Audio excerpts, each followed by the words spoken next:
Lévitique 6. L'Éternel parla à Moïse en ces termes. Transmets ces commandements à Aaron et à ses fils. Voici la loi concernant l'Holocauste. L'Holocauste restera sur le foyer de l'autel toute la nuit jusqu'au matin, et le feu y restera allumé. Le matin, le prêtre mettra ses caleçons de lin et sa tunique de lin. Il enlèvera les cendres grasses provenant de la combustion de l'Holocauste sur l'autel et les déposera à côté de l'autel. Puis il changera de vêtements et emportera les cendres hors du camp dans un endroit rituellement pur. Le feu devra rester allumé sur l'autel et ne jamais s'éteindre. Le prêtre l'alimentera en bois tous les matins, il disposera l'Holocauste dessus et y brûlera les graisses des sacrifices de communion. Le feu sera perpétuellement allumé sur l'autel, il ne devra jamais s'éteindre.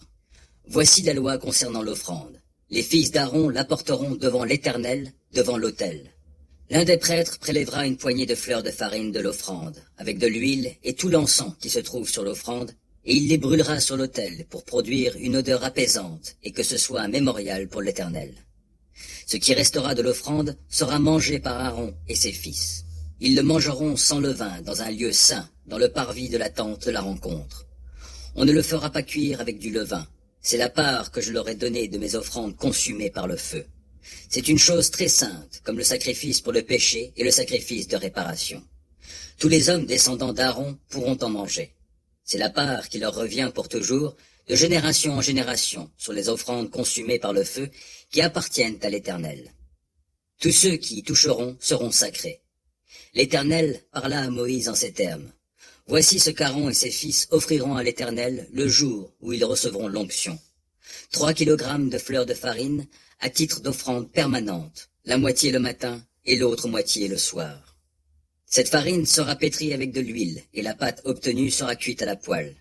Tu offriras cette galette en morceaux, produisant ainsi une odeur apaisante pour l'Éternel.